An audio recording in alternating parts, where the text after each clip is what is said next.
Brothers Geekout had like such a week. Like that alone is exciting, bro. So exciting. Epic event that happened, and part of the I feel Brothers like Geek. that's topped everything except Michael J. Fox.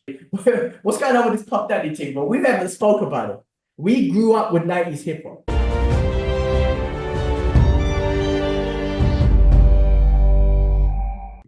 What's happening, people? Welcome back to the Brothers Geek Out Podcast. Us brothers are back with another exciting episode for you.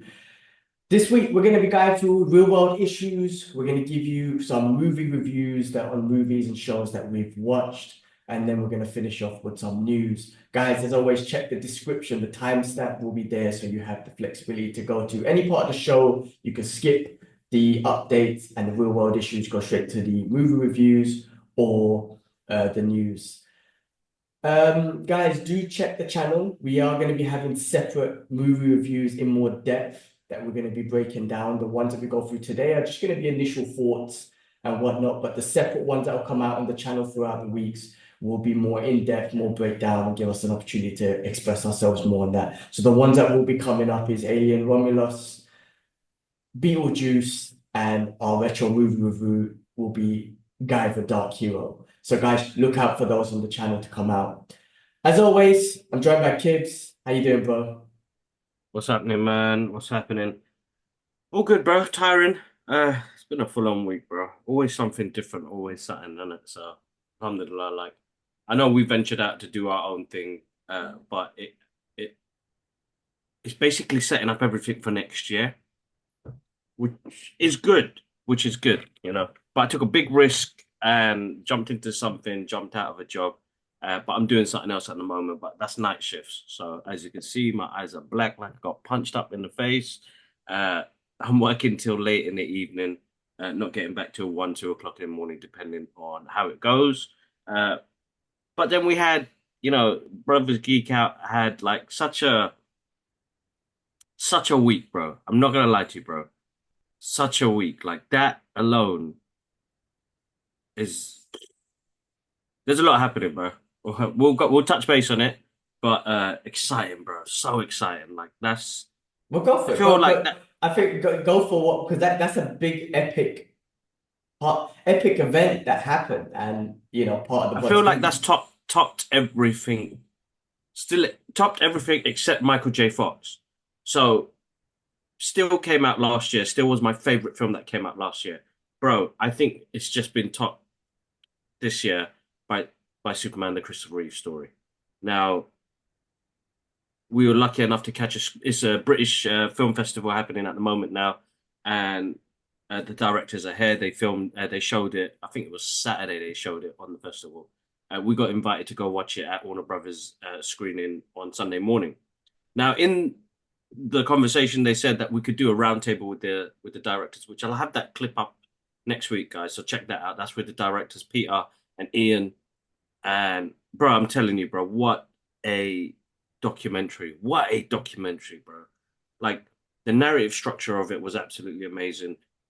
And we already know about the tragic accident that happened with Christopher Reeve. So it was more about, bro, I didn't know he advocated so much. That was something to learn in that. His kids, bro, after both, because Reeves passed away, and within like 6 months, mum passed away. That alone, these kids, they were teenagers when they lost their parents so early, but they continued the legacy on. Another thing as well I didn't know about Christopher Reeves, and you know what, this is a lot of stuff, information that we already know. There's a couple of new things in there, but like the kids, yeah, like our dad always taught us about being united. Mm. He didn't want to come from the broken brother sort of relationship. That family, basically, his first son and daughter from a different marriage, different relationship, and the second one, Will, is from another relationship, which is Dana, who passed away. Dana. Uh, Beautiful, bro. Beautiful unity. And then fucking while we're doing that interview, they cut the interview short suddenly. But listen, director Peter, Ian and Peter are absolutely amazing. Ian, man, God bless you, dude. You were like my buddy, man. We proper geeked out. And he wasn't a Superman fan; he was a Star Wars fan. But you know, fashion wise, artistic wise, like I'm telling you, like that, I could, when you could tell that you guys just have an instant bond. It was Mm. friendship there. Like so, they surprised us, and as we walking out the door, bro, the Reeves family was there, Oh, amazing. and I I saw didn't the really clips. know how to react. Like they were filming it, it was confusing. I was in awe, bro. Like if if there was anybody else to meet, it would have been Stanley, Christopher Reeve. That's like up there, bro. So the next generation to meet the family, to hear them talk about their mum and dad so proudly. Oh, bro, gut wrenching. Like I'm getting tears now.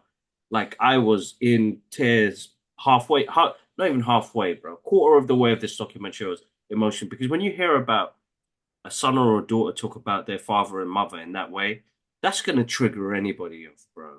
That's gonna trigger anybody off, and it's like, mm, oh, Man, I can't wait to watch it. When does it get officially released? Because obviously, no, once I it's watch it, we could do a full-on review yes, breakdown. we'll do a full-on review. I've actually got a full script that I wrote out the other day that I wanted to film, but because of work and everything else, it's been hard to do. But I am going to get it out there because I think this film deserves it as well. I think telling somebody's story and letting their kids tell the story, because some of the footage we've never seen before, it's from when he was younger. It's all VHS stuff. Uh, Emotional, bro. I'm already tearing up now. Like, When is it uh, released? When is it officially released for everyone else? First of November is officially released in. I know in the UK it's 1st of November. It's like 200 cinemas. I know worldwide it's starting to kick out there as well. So it should be out soon on your side of the world. Okay, and digital and stuff as Anything, well. Yeah. uh, we'll drop a message to the guys in WB in uh Dubai Oh, and please, see what yeah. they If say. they're gonna do a screening out here, of course, man, get me in. Let's do that, man. I'd love to do it. So Like I said, give your review and everything, and but once I watch it, let's let you know it yeah, deserves a we'll full break it down. We'll separate break it down. breakdown. Yeah. So yeah, bro, that was emotional.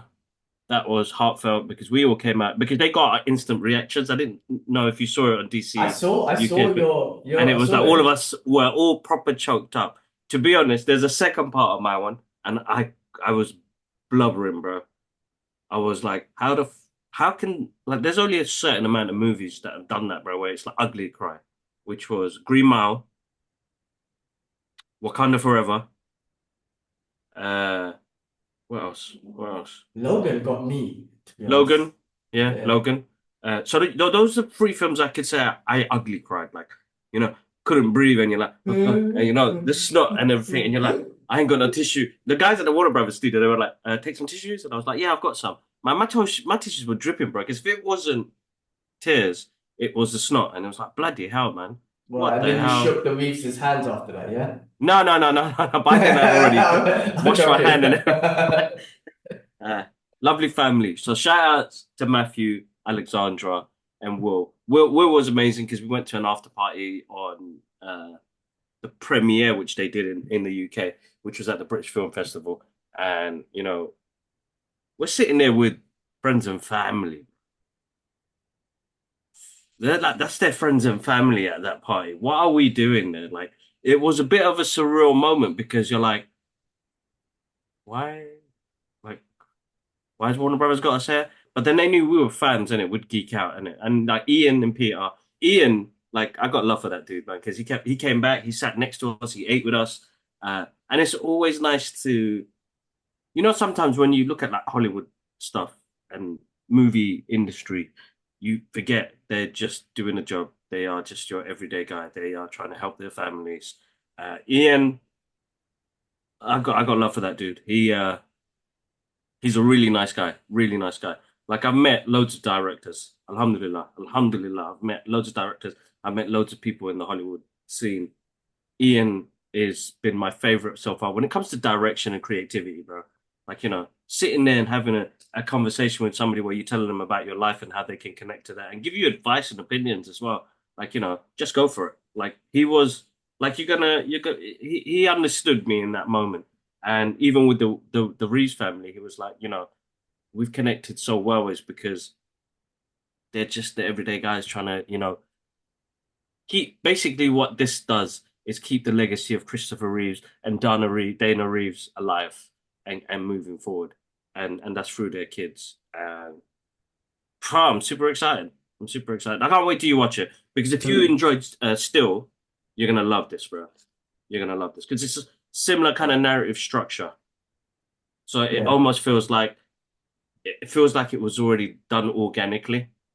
You know, you've got Michael J. Fox who was narrating it, and they picked out things from movies and TV shows, and it just kind of seamlessly fit together. They go back and forth a lot, but seamlessly fit together. It's good. That was good. So that's what happened.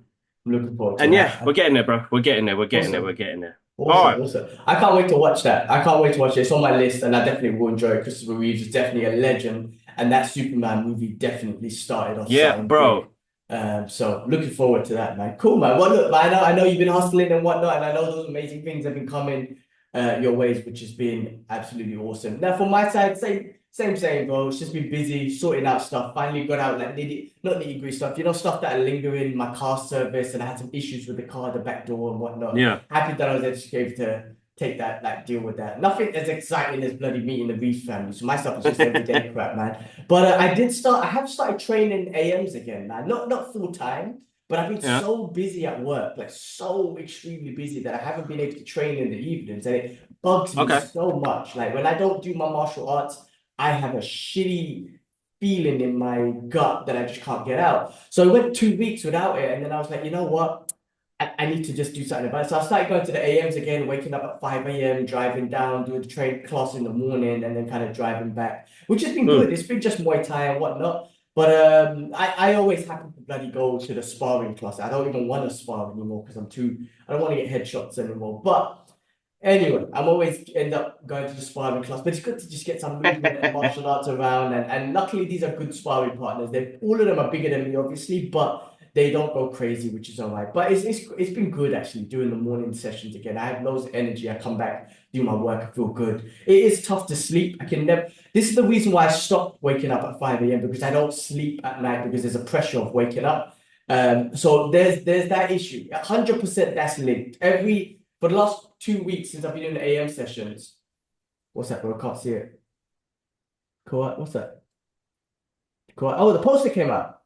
Breaking news. I'm gonna share that one. The legends. Oh, wicked. The legends. I've got that on my list actually, so we'll talk about that. But yeah, the posters come out. That's it. Talking about martial arts as well. But yeah, no, the link between not sleeping. I sleep shit anyway, but the link between the shit night sleep completely and waking up at 5 a.m. is a clear link there. The pressures of waking up. But I've been doing that. It's been good to get that out of the way, and then. Like I said, I got my car stuff sorted, which is finally out of the way as well, which is great. I had some update on my Spider-Man statue, which I'm a bit concerned about now, man. So I bought that one from. So I heard about this, bro. Chat to me. Yes, I've been just seeing loads of Facebook updates from XM Studios, and it's just always updates, and they keep basically saying that there's a lot of delay in production. They are planning to do some cancellations, and they're going to announce that soon.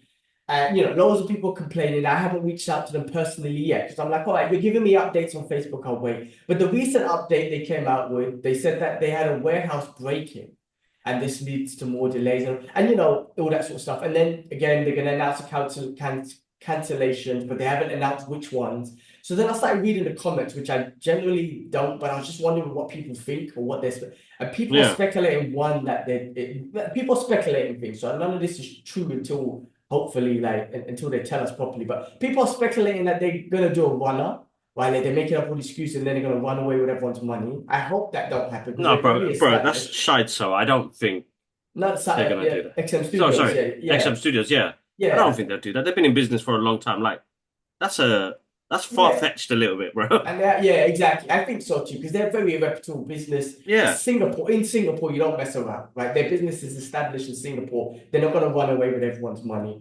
unless they leave the country, right? That's not going to happen. There's speculations that the Spider-Man symbiote one, which is the one I bought, is going to be cancelled. I hope not, because I really like that. But if it is, then so be it and whatnot. So I've just been kind of being patiently waiting for their updates. I'll wait till the end of the year and then I'll officially reach out and say, guys, all right, it's been the end of the year. I patiently waited. Like, tell me an update at least. So yeah, I've just been kind of like thinking about that. And other than that, just usual day to day. It's been super busy with work, man. Like I know Yeah. you're a new venture and you kind of hustle with that, which is great.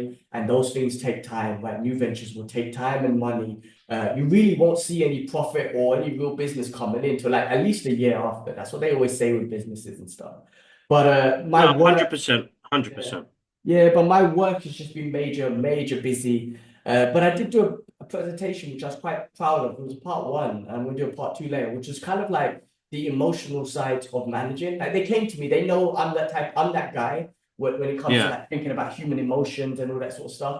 And I put a presentation together for the managers at Dow Jones and within our team about the emotional side of managing and how I manage remotely and what I'm trying to achieve with each people that I'm managing from people from Japan, Korea, Singapore, Milan, freaking Mm. England, all over Paris, all over the place. Like, how do you do it remotely sitting in Dubai?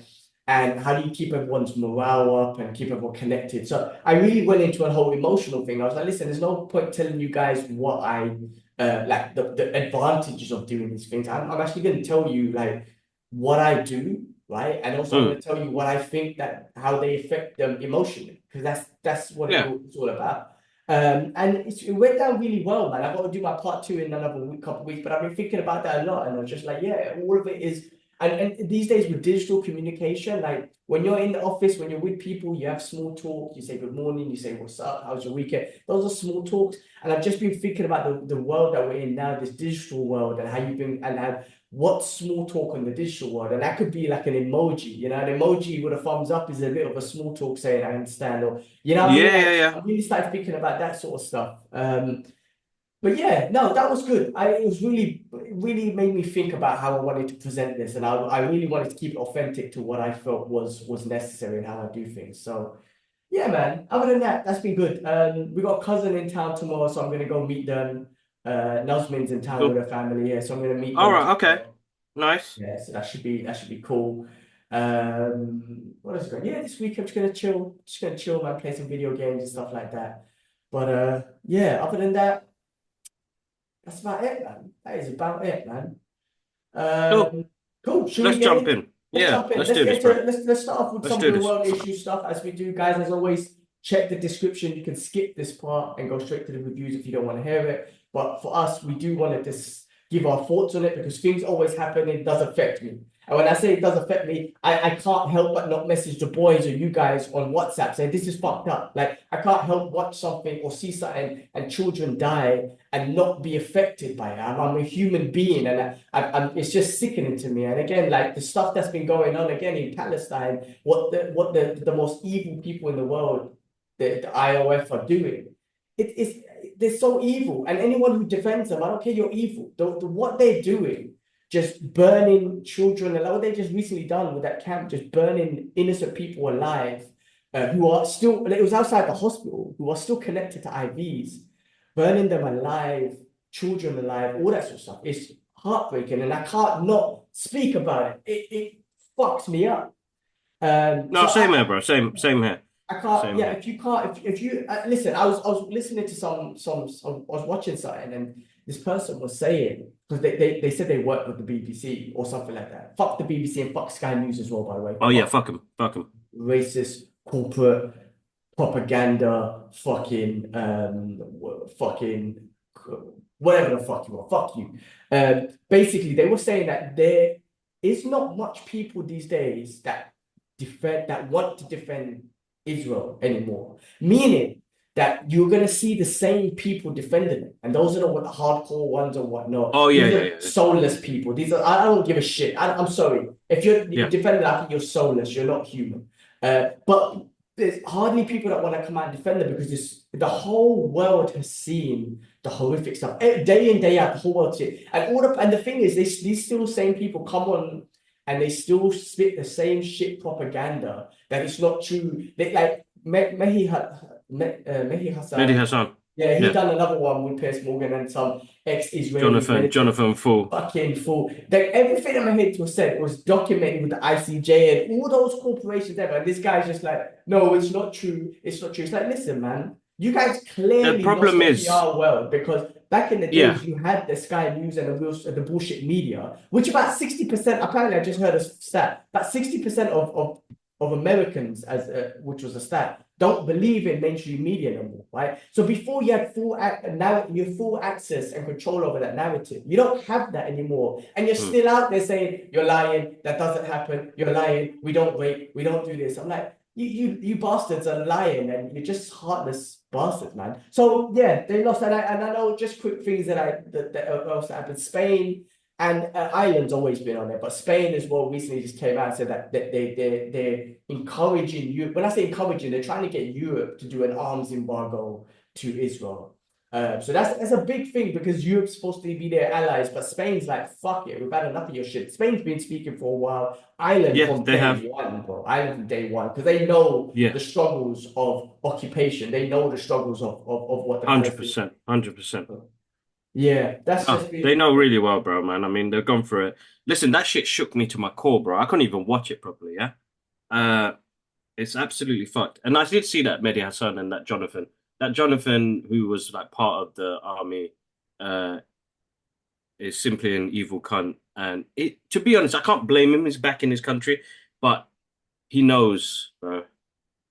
He knows what they're doing. And most of the world know about the occupying now. Much, much better now than they did a year ago. 100%. Because the news lose, bro. Sky News, BBC, whatever, all of that shit peddling, whatever they want. You know, still, the guy was on an IV still burning alive. And they were saying some Gazans have died. Like, you fucking absolute fucking idiot. Sky News. Fuck you. Anyway, listen. Do you know what Sky News did? Just real quick, what Sky News did, them fuckers, it gets me so fucking angry. Them fuckers used the image of the burning in Gaza, and the headline story was an Iran strike on Israel. But they used the image from the Gaza burning. Fuck you, Sky News, you racist cunts, fucking punks. But you know what? Who owns them? Is it Murdoch that owns them? Like they're all Zionist entities. They're all Zionist land grabbing. What's the word I'm looking for? Occupying. I've lost my train of thoughts. I'm trying to think of the man, they're occupying bastards, man. Occupying bastards, man. Yeah, that's what they are, man. It's fuck Sky News. Sorry, that one really pissed me. BBC's been a whole lot of bullshit anyway. Bullshit. Well, BBC's been bullshit from day, bro. Ever since the Tottenham riots and I saw what they did, I remember thinking, why are you filming this guy's trainers for? They're not even asking about the businesses that had lost out so much and how this could turn into like something really bad. They're asking these young teenagers and they're filming their trainers and their jackets and shit. And I'm like, what the fuck are you doing? What? Like, this is wrong. Never again, bro. Oh no, listen, you know what? I've always been like that conspiracy dude or whatnot, but because of the internet, because of YouTube, social media, all that sort of stuff, yeah, you can go down. People can say, oh, it's fake news. You know what? The mainstream is fake news. And yes, on the internet you can find fake news, but you know what? If you verify your news, if you listen to all the people who are reputable, then like I say, you know, Breaking Points, the Tale, you listen to Low Key, for example, like Immortal Techniques. There's so many other people, man. There's a guy, Owen, the other English journalist, Owen something.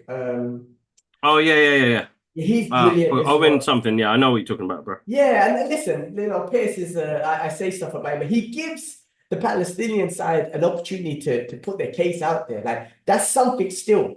There's so many things out there. Like, if you're listening to those dudes and you're all saying that they're lying, and they're all quoting these global courts and institutions, humanitarian institutions, and they're all of them are quoting them, and then you're like, oh, that's fake news.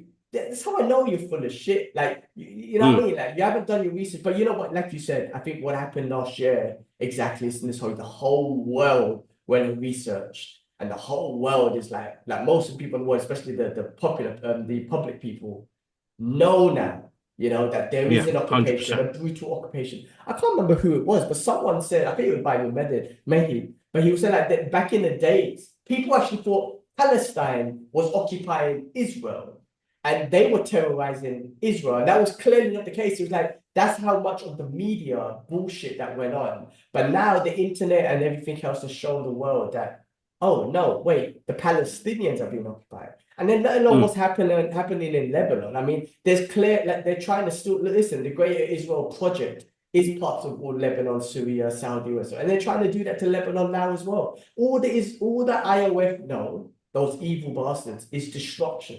They don't know Mm. anything else but destruction and killing innocent people. They shoot innocent children, all this sort of stuff. Like I said, their legacy in history, this will go down in history, is they are 100%. they are 100%. child killers. They are children killers. They kill children. They take joy of killing children. They are the most evil people on the planet right now. Facts. Facts. And you know what people, Zionists will say, facts. The videos that Jonathan dude was trying to tell Mahir is lies. And he's like, it's video evidence. You can't say it's like video evidence of everything. What do you mean? Like, That's what I'm saying. That's just stupid, bro. They're just absolutely stupid. He's a Zionist. He even said it. I'm a proud Zionist. Yeah, they have no choice. Thing is, they have no choice but to keep their narrative. They have to keep trying to push it. But Yeah. they lost that narrative. But they lost it, and this is what endangers, because there could be some Zionists that are not like that, bro. Yeah, look, okay. They would claim the Zionist perspective is just a land to Jewish people. Okay, cool. People can always can say, yeah, Jewish people deserve to live in a safe place. Of course, who doesn't want to say that? So there could be some that would say, yeah, we don't want the violence. That's definitely true. But but I say real Jewish brothers and sisters, because I don't want to connect Zionism with Judaism. Because remember, No, that's the hard part of it. Yeah. the founders of Zionism, that what's his name, the Herzford or whatever the fuck his name. I can't remember these fuckers' names anyway. They were all atheists. They were all atheists, bro. And do you know what their real goal was? It wasn't to help the Jewish people. They were anti-Semitic, man. They wanted Jews out of Europe. So their solution was let's get all the Jews and just put them somewhere else. They weren't anti-Semitic. I'm trying to remember his name. I've got shit memory. But the founders of the Zionist project, their goal, they were anti-Semitic. They wanted Jewish people out of Europe. So that's why they took them apart. But trust me, Dave Smith broke it down on a podcast he did with Jake Shields. Jake Shields is the MMA fighter who came out recently. When came out, really vocal one. They even put his name on one of the missiles.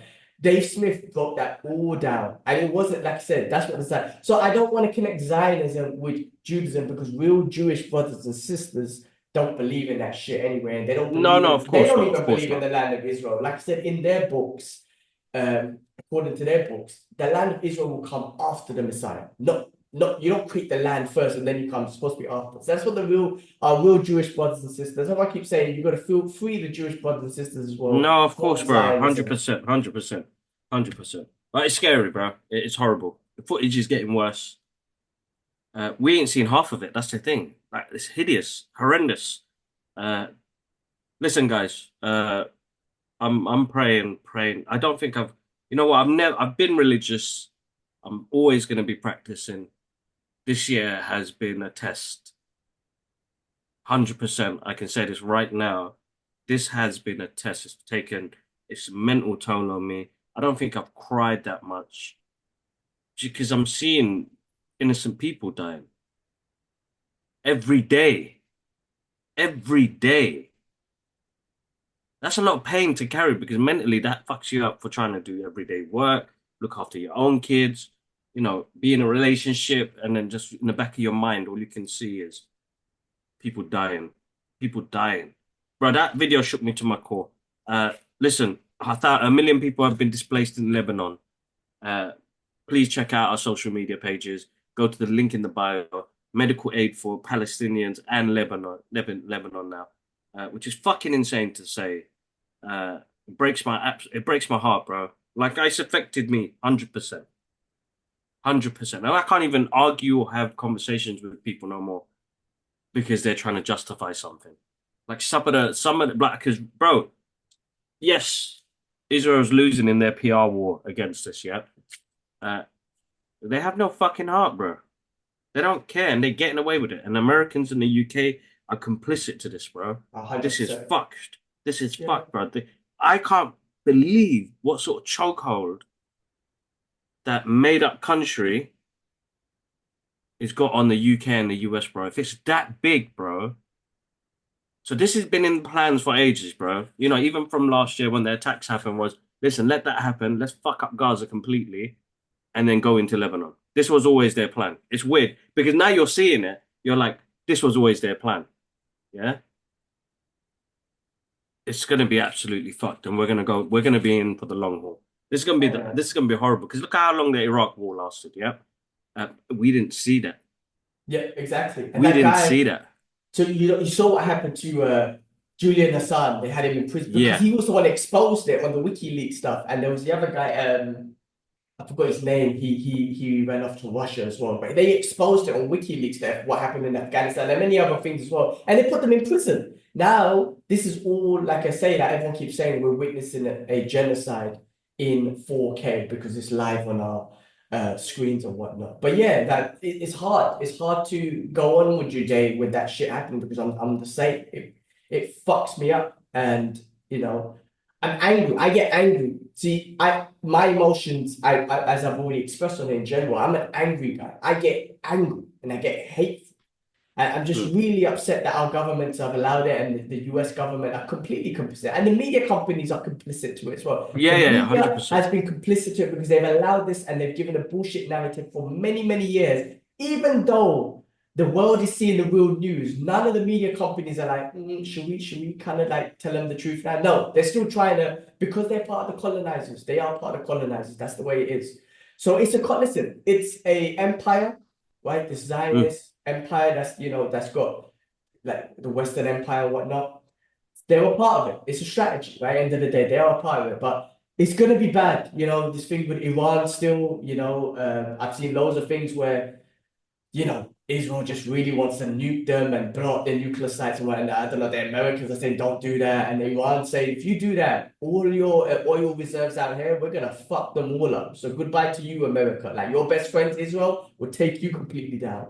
I don't know That's fucked up because economically that fucks us a lot of people up. Yeah, of course. America sent their own troops, over 100 troops, and these anti-missile new weaponry that they sent to Israel, but they're sending their own troops literally, so they literally are involved now, right, with that. It's fucking crazy, man, that they're actually doing that. But there was some bullshit statement that came out this week about the Americans sent an official letter to Israel people's government saying that you have 30 days to sort out the Gaza humanitarian issue. Otherwise, we're going to do an arms embargo, right? Quotation mark bullshit. 30 days, well, after the election. So basically, hey guys, vote for us, and we promise after 30 days, once you vote us in, we'll do an arms embargo if they don't fix Gaza's humanitarian. What kind of bullshit is that? After a year, just 30 days before the election, they're like, yeah, we're gonna do that. It's like, no, you guys are fucking idiots, man. Whoever's in charge in the US in 30 days is fucked anyway. No one's gonna support. Half the people are gonna die, bro. 30 days of starvation. Yes, but apparently there's been no food trucks allowed in the whole of October. Like Israel's, the IOF, they're literally doing a genocide on 2 million people. And then rather than just blowing them up with a nuke, they're doing it with strategy of no food. And yeah. Just so the carpet bombing, fucking. And at the same time, they are carpet bombing them, and all they know is destruction and death. That's what colonizers do.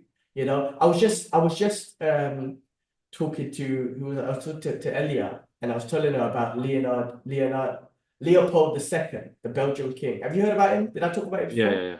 Well, like this guy, check this out. I think it was like a decade or something before Hitler killed 15 to 20 million Congolese people, black people.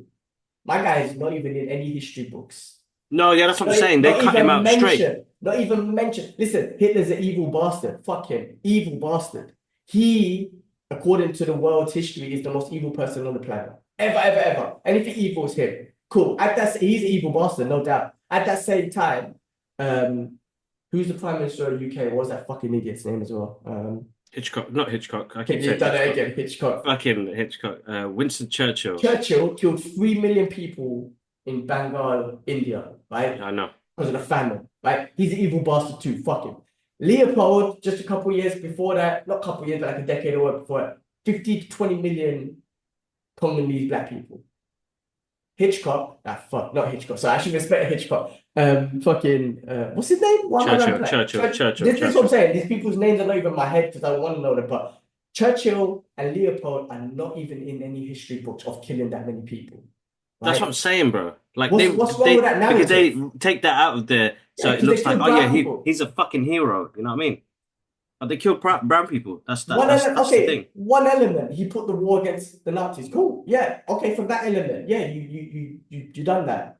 But you still killed 3 million people in Bengal, India. Like you did that. Leopold II killed Congolese 20 million Congolese people. That's fucking Still did insane. that. Not even Like I in remember history. learning about this a few years ago, and I was like, this is the narrative structure of the colonizer and the powers that are in play for us to not even know about this in education. Because listen, one thing that you guys have fucked up on now, with this genocide happening now, is that the next generation will know, and the next generation are speaking about it. So you guys have just fucked yourself in the arse even worse than No you've already doubt. had Right. by not showing that, because some of us knew, but everybody else, it's difficult, bro. You've got to have it shown in your face for you to make a reaction to do something. So when Gaza got attacked a few years ago, that's where I started learning a little bit more about what was happening there, but not massive amount. Like I think in the last year, with all these scholars and Mehdi Hassan and all these other people breaking it down, like there's no left or right wing. It is humanity. I mean, Mehdi said it Right. himself. It's humanity. What is it about being a lefty and a righty? That shit don't make no sense, bro. But if you're willing to kill me because I'm brown and I'm Muslim, that's a whole different thing, bro. Yeah. And steal my land. Like really, you're just Yeah, stealing my land. That's what it is. I mean, it's this fucked, left bro. and right shit, the political shit, okay. There's political things and you might agree with that, and I want this and I want that from that political party, and you stick to one. Okay, cool. When it comes to human beings, there's no, I don't get it. There's no side. People making it a side of an Israel-Palestine side. There's no side. It's humanity. People are dying and you're stealing their land, and you've been doing that for over 75 years. How is that a side? That's you're a colonizer versus killing human beings and stealing their land. Like it Mm. happened in America. It happened in like Australia and Canada. All those indigenous people have just been murdered, genocide, and all that sort of stuff. It happened in the past. That's the past. That's the history. We learned about that history. I'm surprised they even make movies about it in nowadays, I guess, in Hollywood or whatever. But this is happening right now, and it's kind of like, oh, no, that's different. Holy people, holy land. But listen, the narrative about Muslims being terrorists and Islamic Jihad is the biggest pile of bullshit propaganda ever. And this was all created as a strategy of the Zionist movement. This was all the Zionists creating Yeah, that. yeah. Back And that's then, why yeah, people that's right. feared Muslims so much. But now I'm like, and loads of people, I'm talking about even non-Muslims, are seeing it. And like, I was fooled by this as well because they're like, the Muslims are cool. It wasn't the. If you see all the racial, if you see all the religious terrorist scholars. There's some in the Muslim people. There is, yes, that's for sure. There's some bad apples. But go look at the society in Israel. Like, go look Mm. at the storybooks that they're reading to kids. They're literally reading storybooks to kids to say, oh, we're going to steal that land in Lebanon. You should kill Arabs. You should hate Arabs. They're all in stuff, bro. It's all happening in Israel with it. And I feel sorry for those innocent children because they're brainwashing those children from young age with storybooks and in classrooms telling them that you should hate Arabs. We are the chosen people. This is our land. We're going to steal that land. You kill them, all that sort of stuff. Bro, listen, I feel sorry for those kids, man. But all of that they done with Muslims, it was all a part of that colonizing strategy. That was all strategy. Literally, that propaganda colonizing strategy, the empire strategy. And it's all bullshit. But a lot of people are seeing it now. I'm glad there is. And like I said, forget Muslim people. I'm talking about people like I say, Jake Shields being one of them, Dan Bazarian being one of them. Like so many like people who have never fought, Andrew Tate, who have never fought will be, speak up for these things. They seeing it. And these are real people. Like I always get upset with my guy Joe Rogan because I love that dude, right? I do think I still like his podcast, but man, he's either a Zionist or he's getting paid or he doesn't want to upset his Zionist friends because boy, Mm. he is, but he sits there, tries to be neutral, and I listen to it, and he never brings up the facts. And I know because you have Dave Smith on your podcast. Yeah, yeah, yeah, You yeah. have all these other guys on your podcast, and I love him for doing that. But when it comes for him to regurgitate everything, he never brings up. I'm like, Joe, you do know, but you're choosing not to because you don't want to upset your Zionist friends.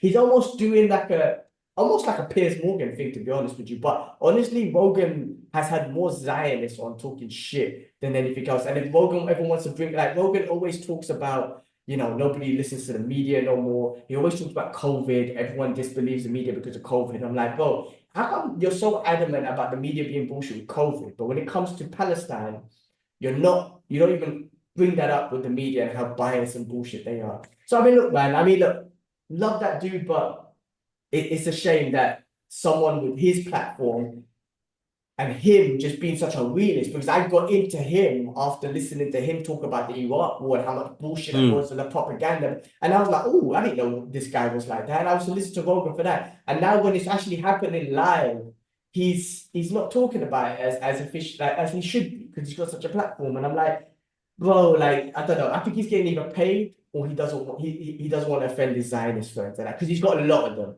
And he doesn't want to offend them. But it's fucked up. It's fucked up.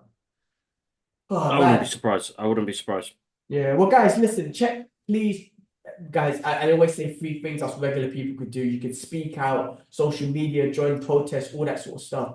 You could donate. Make sure you donate a couple of quid, whatever, and boycott the fuck out of those companies, Starbucks, McDonald's, anyone involved with that. Boycott them. The money you would have spent on them, use it to donate. Use it towards, local businesses and stuff like that. But at least those 3 things do. Guys, free Palestine, free Sudan, free Congo, free Yemen, free Lebanon, man. Fuck. Always, man. It's crazy. Yeah, it's absolutely crazy. We are in a crazy world. Absolutely crazy. Well, look, let's we can go forever with this. I just want to touch base on another real world issue thing, man. Because I was listening to a debate. What's going on with this Puff Daddy thing, bro? We never spoke about it. We grew up with 90s hip hop. We grew up with the East Coast, West Coast. We grew up with Puff. Well, we got his albums, all that shit, busting that stuff. We grew up with Puff Daddy. Now this dude was like Epstein, all that Hollywood. He was a part of the whole shit, man. Some of the stories and memes I'm hearing are cracking me up, right? Because like the diddler, the diddler, the 1,000 baby oils, the diddler, those all over the place, bro. Listen, it hasn't really affected me in a way where I'm like, this. How do I put it, man? Like I laugh at him. I'm laughing at him. I know it's very bad. Yeah. I think that's what it is. But remember, bro, this is some people went distraction. Some shit. Yeah. No, you're right. Some people did go. A lot of victims, but distraction, bro. Distraction. You got elections coming up. You got the war in Gaza at the moment. There's no Michael Jackson. During the Iraq War, Michael Jackson got it, bro. He was on the front page of everything, bro. Who was it? Was it Eddie Griffin? Eddie Griffin, yeah. 100%, bro. He was right, and that was before Eddie Griffin said it out loud on that show. But it was like, Jackson, yeah. I always were like, there's a war happening in the Middle East. Michael Jackson's gonna rape somebody else. Like it's a kid or some shit like that. Or sorry, Mikey, we're gonna have to fuck you up. We want to go get some oil from this country. They've got weapons of mass destruction, but we're lying. But we're going to have to fuck you up on the front page. This is exactly what's happening to Diddy. Now, I think Diddy did, maybe, bro. The thing is, because we've seen footage. So it's like he is involved in it, but they were like, listen, we're going to have to push you out on the front page because we want to fuck up those countries and invade them. So it's not working as much because we... No. Because back then we didn't have any social media or nothing. So the news would just be Michael Jackson. It's just all over the mainstream news, right? Now we have all other platforms where they don't have to put, Zateo and whatnot's not really talking about Puff Daddy and shit. No. I was just like, man, I got tunes of his. I listened to some of his tunes, bro. With Biggie, listen, how could you not listen to Biggie? One of the greatest of all time. And he's connected so much to Puffy, but I'm just kind of like, what did Biggie know? What did Puck know? If Puck was alive, he would be dissing the shit out of him. But the Diddler, man, he's one dirty, creepy. The Diddler fucked me up now because I was Kibler the Riddler and that could be Kibler the Diddler. Fuck me up, bros. The Diddler one is jokes, bro. That one's joke. There was the one that I sent recently of it's a scene of Chris Tucker in prison, and you had that other guy. I think I sent it to Dwayne. I'll send it to you. I can't remember. It's called Money Talks, the film. Oh, okay. Charlie Sheen, remember? Yeah. He was like, how did he hold you? And he was like this, and they had Puffy's face on it. He was like this, and he was like, hey, what the hell are you doing? Like, get away from me. The Diddler, man. Got it. Listen, he's fucked up, He's a part of it. There's proof. There's all sorts of shit. But it's perfect timing for them to bring it out. That's where conspiracies. It's weird, bro. We talked about this shit back in the day, bro, and everything is becoming facts now. That's fucked. Hmm. That's fucking crazy. Like we were talking about this as a theory. The shit is fact now, and that's what's mind-boggling me even more. That the fact that things are becoming fucking truthful now, bro. Where before you could leave it as a conspiracy theory, but no, everything's coming to light now, and nothing can be hidden now. People are speaking up, which is amazing. So listen, yeah, The internet's, you know what, there's the so much. internet has definitely helped, man, because like, yes, some things will be conspiracy theory and whatnot, you go down a rabbit hole, but man, there's so much truth coming out now and it's hard to stay away. You literally have to stay away from your phone and computers if you don't want to know. Exactly. And I know a lot of people do, especially with this Israel-Palestine situation, they just don't want to be, they just don't want to know, so they just don't even look at their phones. But anyway, I thought that was a funny one because we haven't even talked about it, and I was like, damn, I still listen to his tunes, man. I still got some of his tunes on there. Made some good tunes, some good beats. I wouldn't say he's No, like he one of the did, he greatest did, he rappers, did. but he made definitely one of the some great beats and but yeah, I mean, she. I wonder what Chappelle knew when he was like, "Go get me some Cambodian breast milk." Remember the Chappelle show? I wonder what he knew, bro. I mean, I don't know. There's so much out there, but freaking hilarious, man. All right, man. Well, look, that was it for the real world issue stuff, man. Let's get into some. I'm happy to say that there's no other stuff to. Normally we get into Mm. it so much stuff, but this week there's not. There's what affected us. There's so many real world issues going on, guys. Like we're not like newscasters or whatnot, but it's whatever that affects us really that we want to express. But anyway, should we get into some movies and stuff that we watched? Yeah, bro. Let's run through this. I watched Old Dirty Bastard, The Tale of Two Dirties. So you're talking about Cool. documentaries earlier. It is if you Yes. want, you're a fan of Wu-Tang, but the ODB was, when you watch the documentary, you realize how much of the heart he was of the Wu-Tang and just his characteristics and what he Yeah. brought to the table. So it's definitely amazing. There were some things in there that I was like, because you had like Mariah Carey in there, you had Ghostface in there, you had Raekwon in there, and of course not the Wu-Tang, but people like the RZA, because he was RZA's cousin and stuff. No, is it the RZA? Yeah, he wasn't. I didn't see him in there, and I was like, damn, how come he's not in there? But there was so much other stories in there. I mean, I didn't even know that there was this whole thing with Damon Dash when he came out of prison. Damon Dash tried to take some of the limelight from him, and I took him with him. Like there was so much sort of shit that was going on, which is heartbreaking. And when he was in, taking drugs and all that sort of stuff, Mm. the people using him, you know what I mean? Because he was such a he brought so much energy and he brought so much hype, you know what I mean? And hype comes money Yeah, and yeah, all that that's sort right. of Yeah. stuff. And they used him a lot, man. Rather than giving him money, rather than helping him with his drug issues, it was like, oh, take a chain, man, we'll give you money. That just fueled his drugs, so no one ever helped him or whatnot. So Mm. that was heartbreaking, man. And ODB, like if you watch it, man, yes, he was a crazy dude and whatnot. He was from the hood and whatnot. He was from Brownsville initially, in Brooklyn, and then moved to Staten Island. I Okay. think he moved to Staten Island. Anyway, but he's done so much good that he done. He saved a kid, man, once, man. That an accident happened, and my man, like, I don't know, pick the car up off the kid and shit. Like the guy, it's definitely worth watching, man. These I'll documentaries check that about out. some of these Definitely. I'll people that check that we out. enjoy are worth watching. So there was that one. I watched this one here, The Killer's Game, with what's his name, Dave Bautista, which is I haven't pretty seen it good. yet. So Is it's it a good? hitman. Yeah, a hitman is Yeah. diagnosed with a terminal S- illness. He decides to take a hit out on himself, right? Because he didn't want the illness to get the better of him, and he figured he'll go out on his shield, the way he lived his life, right, as a hitman. But when he finds out, it's in the trailer, so I'm not spoiling it, but and Yeah. he falls in love in this process, like, and he's never been in love properly. But when he finds out the doctor's made a mistake, he ends up fighting back with the assassins that try and come kill him. It's actually pretty awesome. It's got Scott Adkins in it. Scott Adkins. Yeah. Yeah, it's got Maya Rubin M. Kiss. It's got Dmitry Kalaskov. I'm not even saying names that I don't even want to try and pronounce. This is the weird thing. He's got Ben Kingsley in it. I know him. He's awesome. Okay. I can say his name. It's actually pretty good. And Dave Bautista's a good actor, man. I like him. I think from a wrestler to an actor, he's really, really good. So worth a watch. Yeah. Worth a watch. Cool. The I'll check other that out. thing I watched was Field of Dreams. This was on my list, and I was Mm. like, I'm gonna go watch this. I introduced the missus to this classic 1989 movie. I mean, this could have been a retro movie review, but I wanted to watch it. Kevin Costner, the James Earl legendary Jones. rest in Yeah. peace, James Earl Jones, rest in peace, Ray Liotta. I mean, Mm. very amazing films. Like an Iowa farmer, Ray is inspired by a voice he can't ignore to pursue a dream that he can hardly believe. Supporting his supported wife, basically the dream was to create a baseball field. Baseball field, yeah. Which was awesome, and it just a connection with his father and everything through that, because he had this bad, almost like a bad relationship with his father, but one thing that connected him was baseball, and creating this field kind of gave him the opportunity to kind of have that moment back with his father. Beautiful story. I really liked it. James Earl Jones was awesome in it. One of Kevin Costner's classics, man. Yeah, definitely. Yeah, great movie, man. Great movie. I felt like I needed to watch that one. So that was good.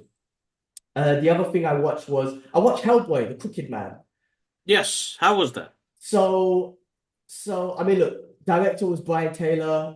Hellboy was Christopher Golden, right? No. Yeah. Jack Casey. Jack Casey. Jack Yeah, Casey. yeah. That was Hellboy. The writer, sorry, was Christopher Golden and Mike Minola. Manola. Yeah, Manola, yeah. Brian Taylor, yeah. It had Hellboy was played by Jack Casey, Jefferson White was in it. Okay, this was, do you know what it felt like, right? Because I was messaging you guys. It was definitely scary and freaky, right? It had all of those elements of horror movies that I'm not really into. I'm very, like, Okay. I don't like those movies, right? It's based in the 1950s, right? So it doesn't really give you a backstory of Hellboy, which is cool. We've seen loads of that. Yeah. Gives you a little bit of a story there. The location is in like a creepy forest or whatnot. So it's very, I think it's not like high superhero budget. It's a very, I would say, indie superhero Independent. budget. Yeah, And that's I feel good. like that's how the good. comics are. I feel like that's how the comics are. It's very independent, no high budget sort of stuff. So I feel like it's very independent horror movie, Hellboy movie. Like I say, location was just in one sort of scene, so they didn't have to spend too much budget there. It was a freaky forest, and they used the natural, mist and stuff of a forest to make that creepy. Cool. The Crooked Man and stuff, he was making me freak out with his breaking neck sort of stuff. It was good, the CGI and all that sort of stuff was okay. I think they done some props and everything, which was creepy as well, prop makeup and everything. Hellboy himself looked all right, I think it looked cool. The action was okay. There wasn't much of the action. It was a long film, very creepy and stuff. There wasn't much action. I feel like the other movies that came out emphasized a lot more on the action to make it more entertaining. The other ones were a bit more lighter and whatnot. This was way more darker and creepier and scarier. It did take me 2 watches. Like when I say I was bored, I was definitely interested in watching it and finishing it. But I was definitely, a little bit like, I'll watch the rest tomorrow type of thing. So worth a watch though. And if you watch it, we can give a full breakdown. I don't want to spoil too much of it. No, I'll check it out. Listen, somebody else spoke to me and said it's actually quite good for the budget. It gives it that independent feel. So no, definitely I'll check that out, bro. Definitely. All right. I finished off watching Fight Night: The $1 Million Heist. I mentioned this before, man. It's you know what? At the end, by watching the whole thing, it's like a love letter to Atlanta. Really, it's like really, that's what because it was based around like real people and sort of real sort of historical events in Atlanta, but then fictional story around there and whatnot. But it did feel like it was a love story. I think it was a love story to Atlanta. But I mean, the cast, like I said, is A class, bro. You got Kevin Hart, you got Samuel Jackson, Don Cheadle, Terrence Howard. The list goes on, bro. It's an amazing cast. It's a great show to watch. It's very entertaining. There is some humor because you got freaking comedy genius Kevin Hart and Don Cheadle on it, but it's not a comedy show. So I'm putting that out. It's not a comedy show. So you're not just being like, oh, it's another comedy. No, it is serious, but it's got some comedy elements to it a little bit. But yeah, and Sam Jackson's performance is amazing. And like I say, Atlantic, like gangsters, like black gangsters, Samuel Jackson, they keep calling him the Black Godfather, and I'm wondering if he's supposed to be the same. What's the guy? The show that I watched, the Brooklyn one. What? Bumpy Jones, Bumpy Jones, yeah. Who? I wonder if it's him, but they didn't call him Bumpy, so I don't think it's him. But anyway. Great show. Yeah, no, in this, his name was Frank Monton. So maybe, like I said, like I think this part is fictional. So maybe they related him. Maybe he's supposed to be Bumpy Jones. But I don't know. But this was really good. I recommend it, bro. I really do. I thought it was really good. No, I'll check it out, definitely. So the other thing I watched was The Penguin episode 4. Ooh. Best show on TV. I keep saying it. And this one, it was called Saint Annie, which is based on what's her name? What's the character's name? The lady. Anyway, the rating is the highest rating I mean, the rating of the show has just been amazing anyway. 100%. This has been the highest one so far. It's just been absolutely amazing, and I've got it right here. So this one was basically talking about. Please say her name. I've got the article here, but it's not saying her name anywhere. A goodie round Matt Reesman. It's so funny. There's a whole article about it, isn't it? Is it Saint Annie? No. Sophia. Yeah. It's funny. I got a whole article about it on. And it's not even mentioning her name. I'm like, at least say her name. Like, so. Anyway, but my memory was shit. But anyway, the whole episode was about her being in Arkham, and it was fucked up, man. Sophia Falcone, basically. Yeah. And how her father was fucked up, bro. Just pull it in. The thing is, I don't like the actor swap. Sorry. I know we're big fans of Mark Strong. I think Mark Strong is really good. And I know they couldn't get what's his name because of scheduling issues. I don't like Mark Strong as this character. Really? He doesn't play it like how Toronto does. I think the problem here might be because it's based on the Batman universe that we saw, and because Toronto played that, it's hard to be like, oh, it's Mark Strong now. But if it was a brand new show, a brand new movie with Mark Strong, I could take that because I think he plays it well from the perspective of, Falcone from a whole new perspective. Yeah. But because we've already seen it with what's his name, Torello. It's hard. It's hard because it's the same universe, and it's a shame they couldn't get him. But I didn't think it was that bad. I mean, he doesn't have. I think he's just in this, maybe in just one episode. But it was the backstory of Sophia, and in this episode, they did cameo Dr. Rush, Magpie, and it was as well. She was as well. That's pretty cool. But it was just how it turned her crazy. I feel bad, you feel so sad for her because she was nice to Penguin in that show. I mean, she was always kind of nice to him until he kind of told her father that she was speaking to a journalist and whatnot. She was obviously speaking to a journalist because she had a heart. She couldn't really take what was happening to some of the cases that were against her father, but she was sympathizing towards the girls. But I mean, look, I think the performances in these shows are just so good, bro. I really, this one didn't have much Penguin. I mean, it wasn't focused around him, and he's amazing. I mean, you got to give that to Colin Farrell all the awards. I don't give a shit, but it's really good, man. She's awesome. Sophia's awesome, and you even saw that she still has good in her by the end of the episode, and I'm spoiling it. She chooses to kill everyone in the house except the little girl. Like, she's not a psycho, even though she was turned into a psycho being in Arkham and just being fucked up like that. But really good. I want more of this. I can't wait, and I hope Matt Reeves and them just see the success in this and just keep doing a big universe around the Penguin. All right, let's move on to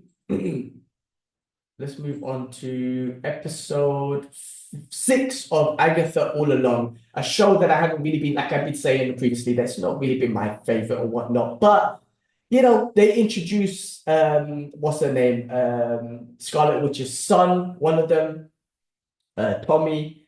What's his comic book name? I mean, I wouldn't say. Oh, sorry, Billy. Billy's a survivor, and he's looking for his brother Tommy. He plays. What's the comic book character's name? His son? I don't know. I can't remember. Anyway, I don't give a fuck. The show, I mean, like I said, the only exciting thing about this was, the mention of Wanda Maximoff, and I'm hoping she comes alive. I know they're trying to set up the Young Avengers and they're part of it. Cool.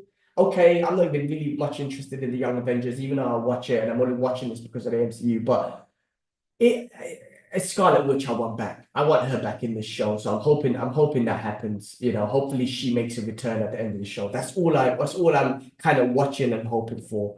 But this episode at least gave I preferred it better than the other episodes because at least it gave a bit of background of what happened after One Division show in that town where I'm going blank on everything basically because I got a shit memory. That's all right. But It's okay. at least it gives a little background on that, which is cool.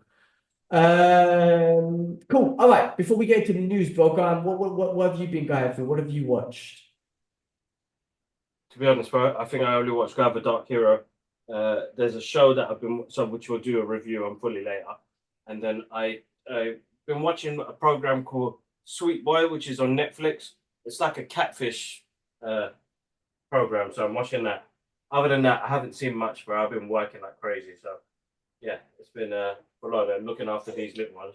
There's not much you can watch. Teletubbies. Okay, well, at least you watched the Christopher Reeve, right? We'll do a review on that one. Yes, we'll do a proper breakdown of that.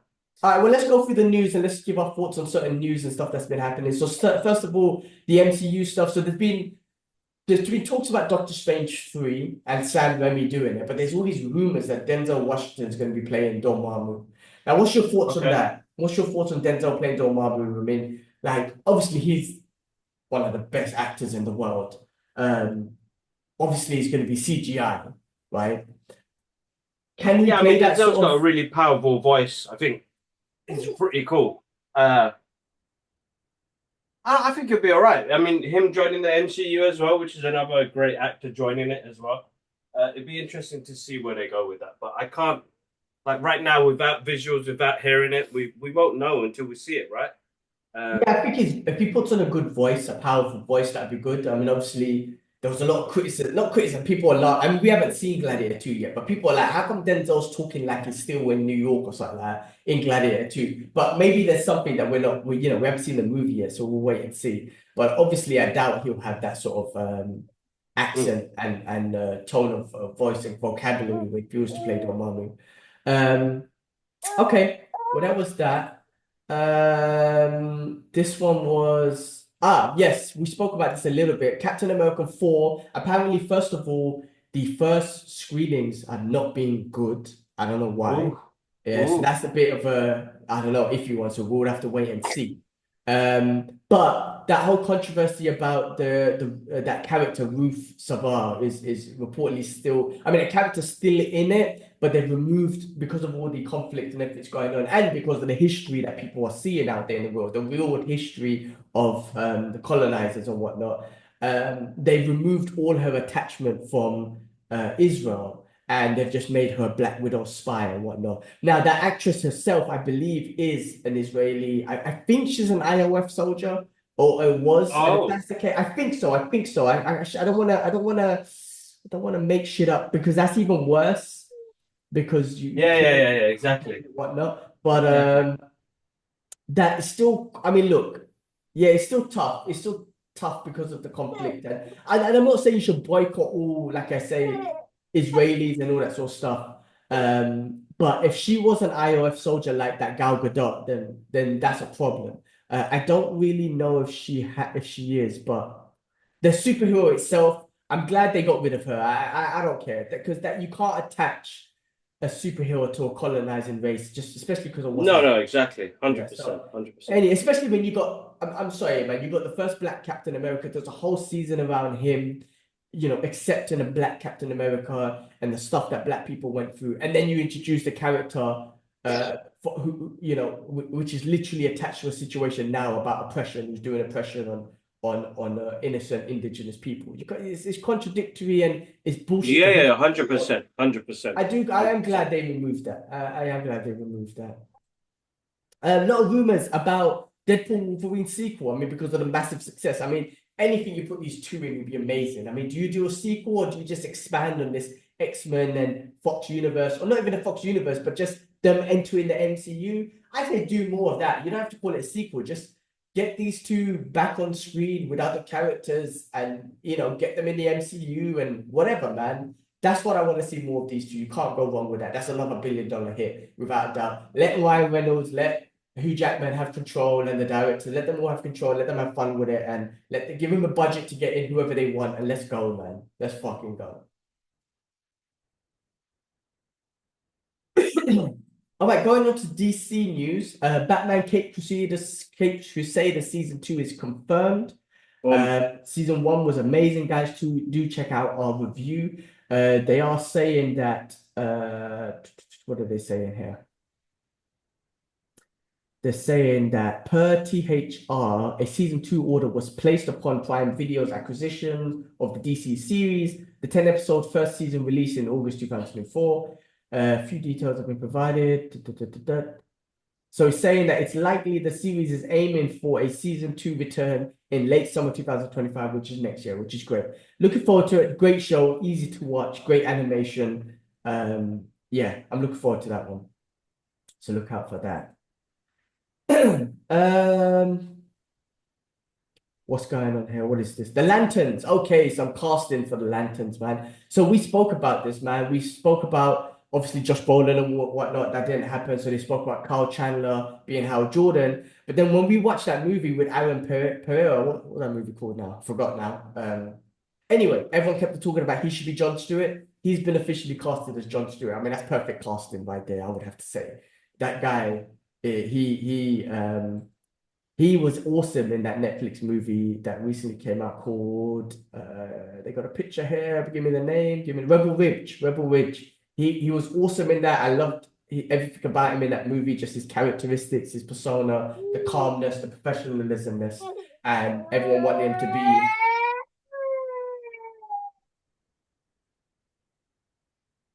Everyone wanted him to Sorry, be. bro. She's not feeling it at the moment. She just got up from sleep as well. It's all right, Bubble. We're going to go pick up your sister.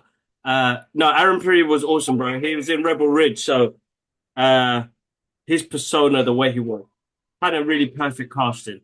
Very perfect casting. Yeah. So looking forward to him. Looking forward to the Lanterns and what they do with that. Joker 2 is it's absolutely failed completely. I mean, it's getting destroyed. We don't have a review, guys. Check that out. The box office was horrendous. I think it was like a 200 million. It made like 40 million or something. I don't know. It's really bad. But they're already releasing it on digital on October 29th. I don't know. Epic fail, I guess. Didn't work out how they wanted it. Apparently there's some footage coming out of Joaquin Phoenix after they watched the screen. Like he turned around and said that was crap. Apparently, I don't know. But anyway, digital version coming out on the 29th of October. So guys, do check it out. It's worth watching at least. I mean, try to anyway. People have been walking out apparently, but maybe you can watch 15 minutes a day and just kind of do that. So October 29th, the Joker 2 releases. All right, talking about so some studios are looking to get together a group of people and form a camp of super fans, focus groups to basically give reviews on different shows and movies. And wow, I didn't take my brain supplements today because my brain is really lost today. I can't remember any words, but franchises. Really give their thought, that trying to get a group of super fans, just say, for example, you DC super fans, and get your thoughts on certain projects that they're working on so they can accommodate properly towards the fans, so they don't release flops like they have been in the universe out there, be it that's the best thing they can do, bro. Marvel, DC. So yeah, why not get the advice and feedback from actual fans as well as has your whole production and direction and all that sort of stuff. So I think that's a great thing that they will do. And hey, you never know, bro. You might be a part of the DC super fans in the UK. That'd be awesome. It's something that they need to do. I think it's quite smart to do. It's the best thing to do, to be honest. Yeah, definitely. Real quick, Henry Cavill is to start in Voltron for Amazon. This was big news for MGM. Yeah, so definitely. That's quite cool. Yeah, this was big news. I mean, this was based on Voltron is based on the Japanese sci-fi series Beast Kings, Go Lion, and Kikuru Katai. Anyway, World Events editing and dubbed into a series as a syndication show named Voltron, Defender of the Universe, which ran in the mid-80s. So yeah, he's looking to do that. Good for Henry Cavill. This will be an 80s classic. I can't personally remember it, to be honest. So I need to go back, or I'll just watch this as a fresh take, basically. But that's exciting for Henry Cavill. Exciting little project there. All right, you showed a picture earlier. The new Karate Kid movie has got its title called Karate Kid Legends. We spoke about this from a while back, that they're going to connect this to Cobra Kai and whatnot. So listen, I won't be surprised, and I would love it if Jackie Chan makes an appearance in this movie. He will be sitting Cobra Kai. It'll be absolutely sick. But something that Ralph Macchio said recently, I fucked his name up. Ralph Macchio said recently was, well, I can't go into it any depth or in depth on it, except it's another ecosystem within the ground universe of the Karate Kid. I love that everyone's doing universe now. Grand universe of the Karate Kid. In the methodology of that, I am excited for it. It all happens, the stories after the events of Cobra Kai, so I can't say a damn thing, but enjoy Cobra Kai, embrace Cobra Kai, and make it the biggest series final in the history of Netflix television. I mean, it's going to be big. Can't wait for that. And I won't be surprised if Jackie makes an appearance at the end, and that'll be big. But that's exciting. Yeah, that's exciting. That'd be good. That'd be good. That'd be good. All right. You need to Was there go? anything else? Yeah, I got to run. Yeah. All right, go on. I'll finish off again. Yeah. Yeah, I got. So, guys, massive thank you. But guys, please remember, donation links in our social media platforms. Please do what you can to help the people of Palestine and Lebanon. And we've got more. Keep an eye on the channels. We've got an episode out with Rob Island, who is director of Punching Bag. We spoke about Joker, Folio Door. He went in. It was a proper rant. And we've got more coming, dude. I've got some more clips coming out from the Transformers interviews as well, and then we've got some really cool stuff happening in the following couple of weeks. And yeah, guys, I'll catch you up soon. G-Man's going to finish off the rest of the news. All right, Peace. we'll catch up soon. Peace. All right, so bye. All right, guys, just to quickly finish off. So Guy Ritchie's next project is going to include Tom Hardy, Helen Mirren, and Pierce Bronson. So they're in final talks in a Guy Ritchie associated series, a series at Paramount Plus. That's even better. Series is great because I just like Guy Ritchie's. I've always said that he's like, and I don't like comparing, but like the English Quentin Tarantino, because his movies are the best when it comes to dialogue. Like apart from as well as the storytelling and everything else in the movies, his dialogue in the movies are just amazing. Just like Tarantino's movies that he does. Like the dialogue always just feels so natural, like a conversation from an English perspective. So I love it. So what does it say in here? It's called The Associate. It's called The Associate, as the trio of British actors are in the final talks to start a Paramount Plus series from Guy Ritchie and Ronan Barrett, with Tom Hardy, Helen Mirren, and Pierce Bronson. The project had its initially been developed in the title. The project had its initial development in the title, the Donovans, with plans to function as an across the pond spin of the Showtime series Ray Donovan. Oh, interesting. Which was led by Levi Shaburev. Fucking names I can't name read. For 7 series and a film adaptation. However, it has been reworked into the standalone series and no connection to that franchise. Okay, so it's a separate thing, but maybe there's some inspiration from the Ray Donovan series, which I've never seen. You know, I've heard good things about it. I've just never seen it. I know the brother's name, Levi, who played like Sabretooth and whatnot. I know he's awesome. Anyway. Anything Guy Ritchie does, I'm in, man, because the guy's awesome, man. So I'm looking forward to that. They released a trailer for Invincible Season 3, and that's set into premiere.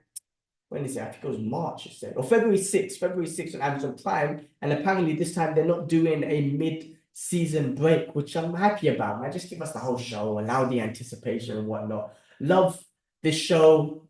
Great show, great father story, sort of realism, I guess. When I say realism, it just humanizes these superheroes. But I'm looking forward to seeing more of Invincible 3. So coming out February 6th, Season 3. J.J.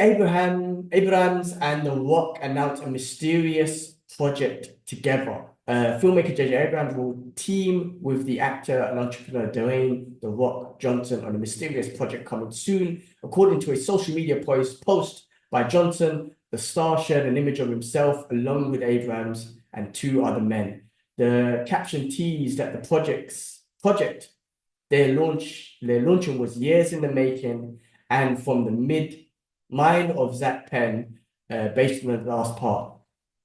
It seems as though the project will be a new IP rather than something adapted from an existing media. That's it. That's all we know so far. So I got that from comicbook.com. So yeah, that's what we've got so far. That could be awesome. We'll take a look. We'll see what happens with that one. Amazon Prime Video is adding Apple TV as a subscription add-on. So I think obviously these streaming networks, everyone's trying to challenge the Netflix and now the Disney Plus, I guess. But you know, the combination, the mergers of different streaming platforms, I guess is the best way you could challenge some of the big hitters, especially the Netflix, man. So Amazon and Apple, two Silicon Valley behemoths, are teaming up more closely in streaming areas. I mean, Amazon's huge as it is, being the trillion-dollar company, so they got the money to throw out there. All these stuff. Later this month, Apple TV Plus will be available via Prime Video in the US and as an additional subscription of $9.99 per month. Amazon announced Wednesday that's the same price Apple charges for the standalone streaming service. So why is it different though? I mean, I guess they're merging to be in one platform, but then if you're paying the same price, it's like you're paying for two anyway. Anyway, Apple TV, yeah, right? Because it would have been like, cool, we're merging, guys, and we're picking up the price for, you know, a £2 or $5 or something, so you get all of it. But to just give the full price of what Apple charges anyway, it's like, all right, well, I'm paying for both anyway. Anyway, Apple TV joins Prime Video's collections of more than 100 add-on subscription options in the US, which include Warner Brothers Discovery, Max, Paramount, Sony, Crunchyroll, and Amazon-owned MGM.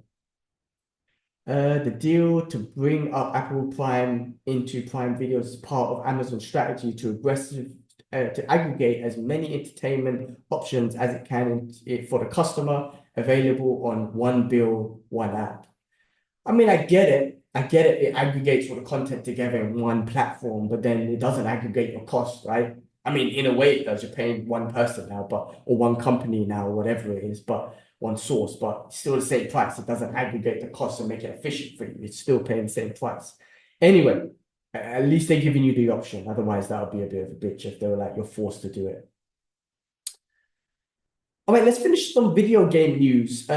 Universal powering up Sega's video game Shinobi into a movie with Sam Hargrave at the helm. So Shinobi, if you remember that old school Sega video game, I don't know if Shinobi related to Shadow Dancer, because that's the one I was very familiar with and loved that came out after. But I think it is. I think it's like Shadow Dancer was like a future, like a one that came out after.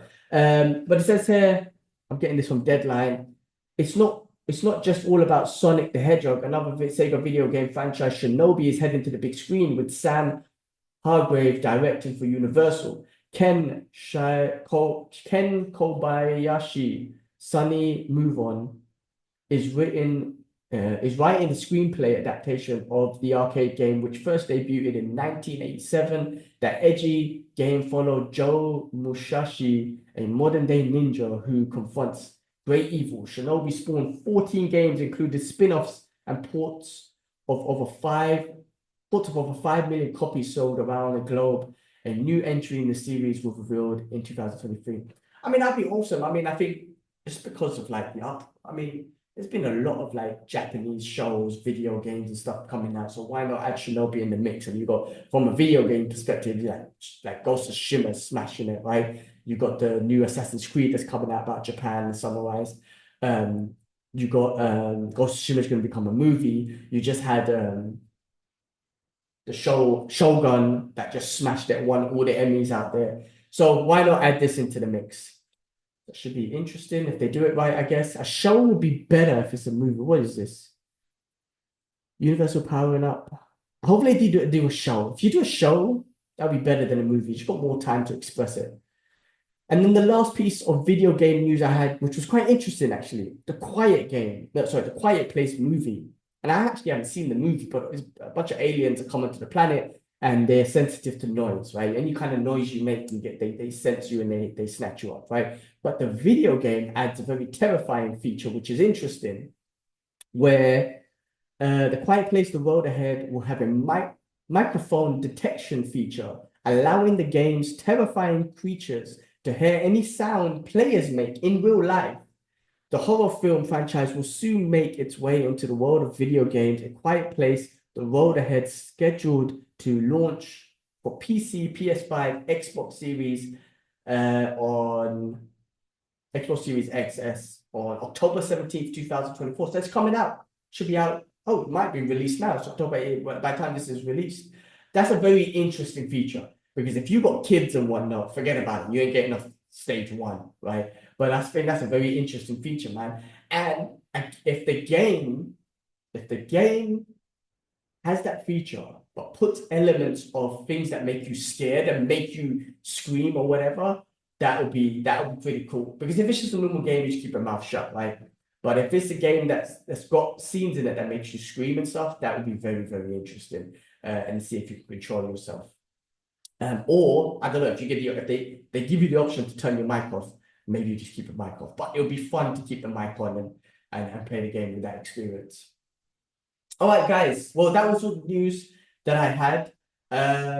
Cool. Let's finish it there, guys. It was good to catch up with Kibbs briefly. Guys, like I said, do check out the channel for separate movie reviews that we spend more time on. Like I said, this week we're going to be giving out Alien Romulus, Beetlejuice, and our retro movie review will be Guyver, the Dark Hero, 1994, and the movie. And we will be doing comparisons with the manga, of course, which is epic. Guys, as always, do check out everything else on the channel. Kibla mentioned it earlier. If you haven't liked and subscribed, please do so. If you want to see more of this content, please do like and subscribe and share. Appreciate all the support that we've been getting throughout all our platforms, and it's been absolutely amazing. Guys, do check the donation links for Palestine and Lebanon. I mean, they need us. Anything counts. Anything. Just support the people, support human beings. And yeah, we'll call it there, and we'll see you on next week's show. We'll see you in other episodes and other Geek Out sessions and movie reviews. But for this podcast, we're out. Peace.